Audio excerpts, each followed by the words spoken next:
Bonjour à toutes et à tous et bienvenue sur la chaîne Ingénieur IA. Je suis Zachary Souga et sur cette chaîne en fait on parle de l'intelligence artificielle et en fait je vous montre mon parcours en fait comment je m'y prends pour devenir ingénieur en IA.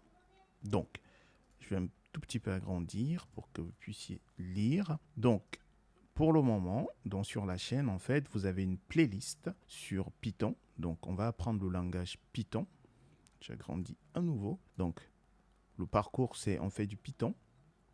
Et après, on va voir tout ce qui est Git, GitHub. Donc, simplement, c'est un système de contrôle de version. On va voir également les structures de données et les algorithmes, du SQL, le langage SQL, des mathématiques incontournables en intelligence artificielle. On va voir comment préparer et visualiser les données. Donc, la préparation des données se fait avec Panda et Matplotlib. Et pour la visualisation, c'est avec... la préparation se fait avec Panda et NumPy et la visualisation se fait avec Matplotlib. Pour du machine learning, on va utiliser principalement du scikit-learn et pour du deep learning, on va utiliser PyTorch. Alors, pour mettre à disposition nos modèles, pour que d'autres personnes puissent interagir avec ces modèles-là, on va étudier en fait l'un de ces frameworks-là. Donc, on a soit Streamlit ou Flask ou Django. Par la suite, pour empaqueter tout ça, on va utiliser Docker. Et à partir de là, on va commencer à postuler pour des postes juniors ingénieurs en intelligence artificielle. Si c'est quelque chose qui vous intéresse, vous vous abonnez et on fait le parcours ensemble. Bienvenue à tous dans cette nouvelle vidéo. Nous allons parler des listes slicing. En français, découpage de notre liste. Ok, très bien. Supposons nous avons une liste des noms comme ceci. Donc on va avoir Paul. Et on aura Marie, on aura Johanna et on aura, par exemple, Zachary. Comme ça. Ça, c'est notre liste des chaînes de caractères. Parce que notre liste contient uniquement des chaînes de caractères. Bon, après, comme on l'a vu, hein, la liste peut contenir n'importe quoi. Donc, on va rajouter, par exemple, l'entier 1 et par exemple le float 3,14. Par contre, notre variable du coup en fait ne fait pas sens. C'est pour cela en fait il faut vraiment faire attention de la manière dont on nomme sa variable. Si je laisse ça comme ça n'a pas de sens. Je peux pas dire non et là j'ai 1 et 3,14. Ça fait pas de sens. Donc je vais effacer ça. Ok. Donc on a une liste des prénoms.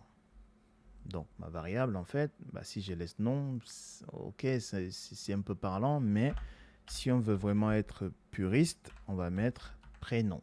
Voilà, là, c'est parlant. Je reviens 6 mois après, je sais à quoi fait la référence, la variable prénom. Ok, donc, on va donc parler du slicing. Ce qu'on a vu, c'est que, avec les chaînes de caractères, si on avait donc une chaîne de caractères, cette fois-ci non. Et on avait par exemple, disons Paul, et on a vu ensemble que en fait, une chaîne de caractères est immuable, à savoir, on ne peut pas la modifier. Donc, supposons que je souhaite modifier le L en X. Donc, le P se trouve à l'index 0, le A à l'index A. Je recommence. Le P se trouve à l'index 0, le A à l'index 1, le U à l'index 2, le L à l'index 3. Raison pour laquelle je mets 3 là. Et là, je dis X. En fait, ça veut dire à l'index 3, mais X. Mais sauf que ça, en fait, c'est pas possible. Ça ne fonctionne pas. Ça nous renvoie une erreur. Donc, si je fais donc Python, les bases, et j'exécute. Voilà. Il nous donne un message d'erreur en nous disant string object does not support item assignment. Cette ligne-là, ligne 6. C'est pas bon. Vous voyez bien, il l'a fait là. OK. Par contre, les listes sont muables. C'est-à-dire, on peut modifier une liste. Donc, cette liste des prénoms-là, je peux modifier par exemple Paul avec Léa, par exemple. Donc, comment on fait? On va simplement dire prénom. Léa, Paul, pardon, se trouve à l'index 0, raison pour laquelle je mets 0 là, égale, et je lui dis Léa. Du coup, si je fais print, prénom, à votre avis, on aura quoi? Je fais ça. Voilà. On a Léa, Marie, Johanna, Zachary. Paul a été changé par Léa. OK. Très bien. Supposons que vous voulez juste afficher Marie et Johanna. Comment on fait? On a vu qu'en fait, lorsque on met nos crochets ici c'est start, 2 points. Après, on a stop, comme ça, 2 points. Et après, c'est step. Et je vous avais dit qu'en fait, pardon, je vais effacer. Et je vous avais dit qu'en fait, step par défaut vaut 1. Donc ici, c'est le début. Et stop n'est pas inclus. Donc, pour répondre à notre question qui était de retourner Marie et Johanna. Donc ici, je vais le faire juste à côté. Si je prends donc la liste des prénoms, je veux Marie. Marie est à l'index quoi? 1. Donc c'est le start. 2 points. Johanna est à l'index quoi? 0, 1, 2. L'index 2. Mais sauf que stop n'est pas inclus. Donc je vais mettre 3. Très bien. Et je vous avais dit en fait que vous pouvez faire un petit calcul qui était le suivant. C'était stop moins start. Pardon, start comme ça. En fait, ceci vous donnait le nombre d'éléments à retourner. Donc ici, si on fait notre petit calcul, bah, stop ici vaut 3. 3 moins start. Start vaut 1. Et du coup, on va retourner 2 éléments. Marie, Johanna. C'est ce que ça va retourner. Donc, on efface. Et on va vérifier si c'est vrai. Donc, si je fais donc ici, print. Voilà, je ferme ceci. Ici, j'exécute. Déjà, je vais effacer ceci. Voilà, pour que ça soit plus propre. Voilà, vous voyez bien, lorsqu'on exécute notre script, on a bel et bien Marie, Johanna. Alors, autre question. On va effacer ça. Voilà. Autre question. Afficher cette liste. Je veux maintenant afficher l'inverse de cette liste. En fait, je veux avoir en 1, Zachary, en 2, Johanna, en 3, Marie, en 4, Paul. Comment est-ce qu'on fait ça? On peut faire ça comme ceci. 2 points, 2 points, moins 1. Et je vous avais dit qu'en fait, ça, il faut absolument maîtriser ceci, cette façon-là. Cette manière de faire pour inverser une liste, c'est comme ça. Mais également, pour inverser une chaîne de caractères, on faisait également la même chose. Du coup, si on affiche, vous voyez bien, Zacharie, cette fois-ci, il est là. Après Johanna, après Marie, après Paul. OK. Je vous avais dit également que lorsqu'on va de gauche à droite, Paul est à l'index 0, Marie index 1, Johanna index 2, Zacharie index 3. Ça, c'est quand on va de gauche à droite. Mais si je fais le sens inverse, à savoir de droite à gauche, alors Zacharie est à l'index -4, Johanna index, je recommence, Zacharie est à l'index -1, Johanna index -2, Marie index -3, Paul index -4. Du coup, si je fais prénom -1, va nous retourner Zacharie. Si je fais -4, il va nous retourner Paul. OK. Ça marche. J'ai une question pour vous. Supposons, on va refaire ce qu'on a vu précédemment. On veut retourner Marie et Johanna. Donc, on avait dit 1, 2 points, 0, 1, 2, et on avait dit 3. Alors, regardez, si je fais print par la suite et je dis prénom, à votre avis, est-ce que la ligne 5, ici, c'est pareil que la ligne 6? Regardez.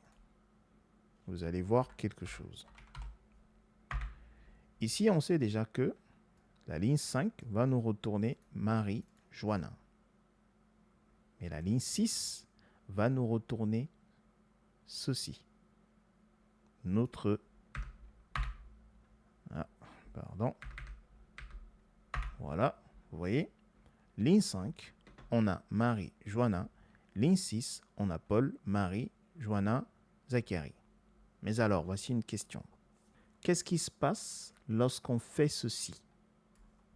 Lorsqu'on fait en fait un slicing, lorsqu'on fait un découpage, qu'est-ce qui se passe? En fait, lorsqu'on fait un découpage, il faut absolument le retenir ça, on crée une nouvelle liste.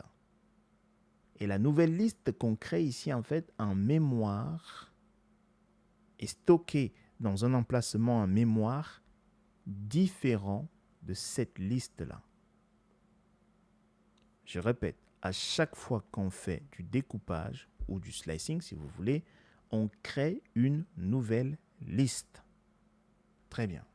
Donc, en fait, ça, on peut par exemple faire ça. On va dire nouvelle liste. Par exemple, comme ça. Et on peut faire ceci. Hein. Regardez. On fait ça. On fait notre slicing là. Et du coup, on va faire ça. Et regardez. Si je fais print de nouvelle liste, regardez, on est... Voilà. On a créé une nouvelle liste avec ce slicing-là, ces découpages-là. OK. Autre question pour vous. Si je fais ceci, on va dire, on va créer une nouvelle variable, nouvelle liste des prénoms, par exemple. Ça, c'est notre nouvelle variable. Et on lui dit égal à quoi? À la liste des prénoms. Alors, on n'a pas besoin de ça pour le moment, donc on va l'effacer. Et regardez ce qui va se passer. Et là, je dis prénom. Je vais modifier Johanna. Je vais mettre Noémie. Donc, Johanna se trouve à l'index 2. 0, 1, 2. Raison pour laquelle je mets 2 là. Et j'ai dit égal à Noémie. Comme ça. Très bien. Maintenant, dites-moi, si je fais print, donc de la liste des prénoms, et je fais également print, de quoi? De la nouvelle liste des prénoms, qu'est-ce qu'on a en sortie? Vous pouvez le deviner?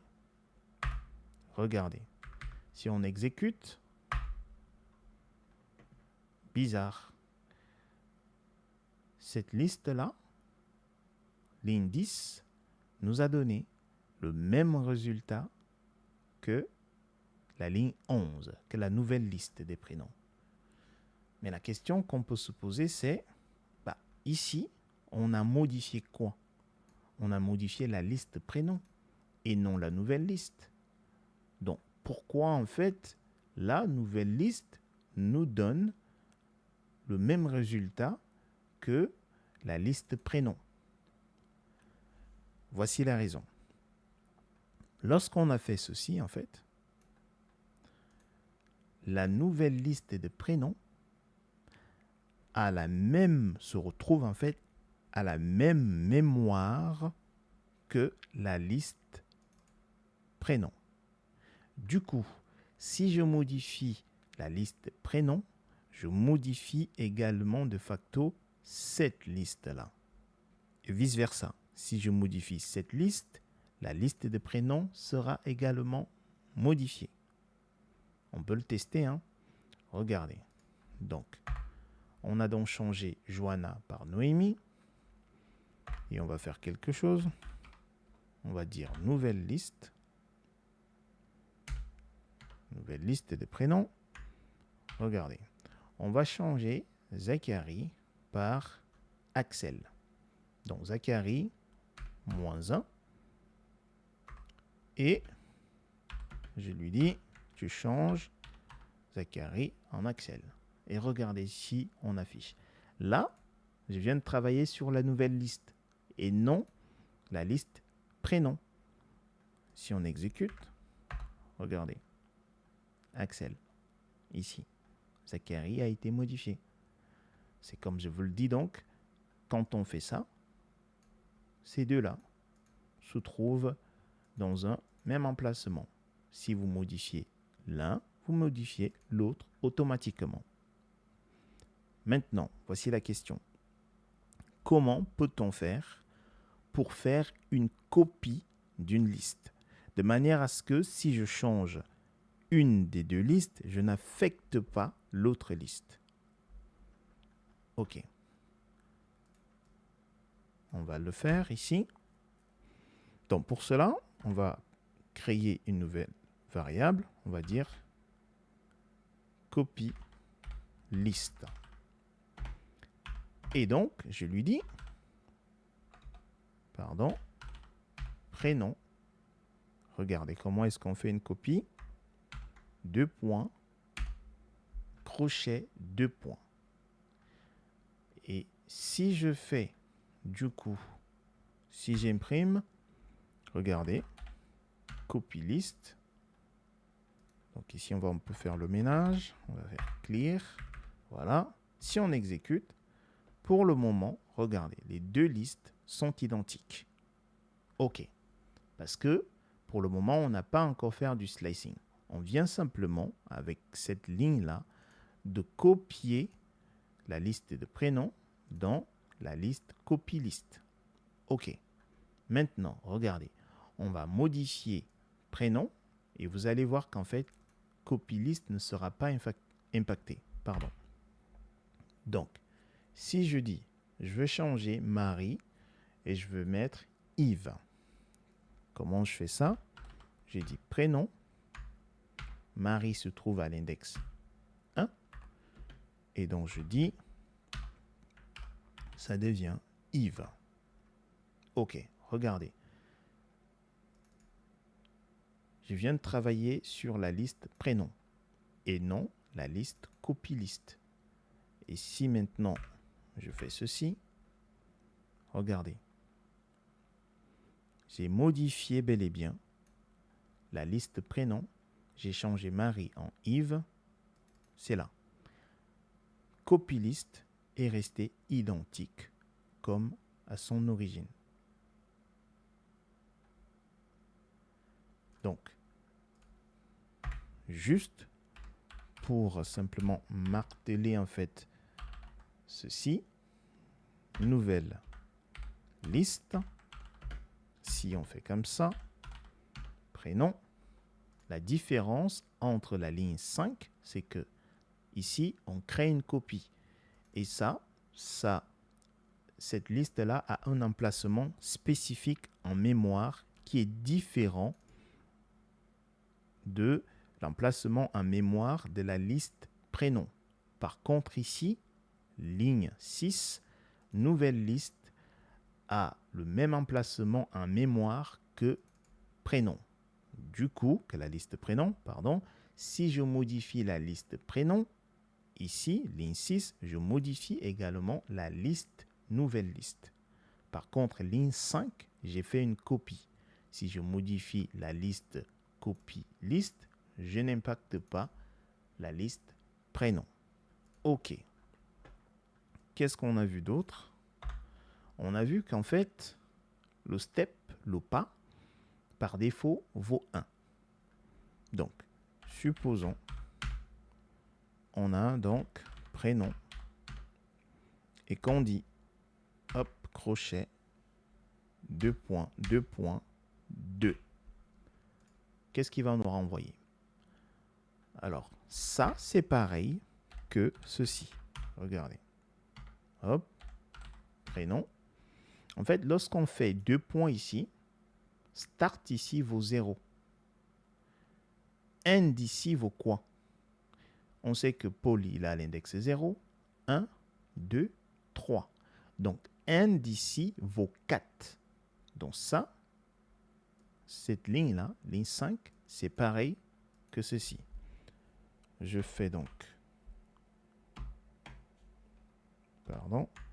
crochet, j'ai dit 0, 2 points, 4, 2 points, 2. Ça, c'est pareil que ça. Donc, regardez.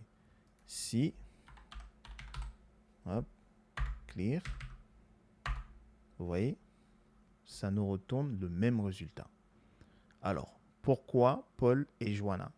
Simplement parce que mon pas, le step, vaut 2.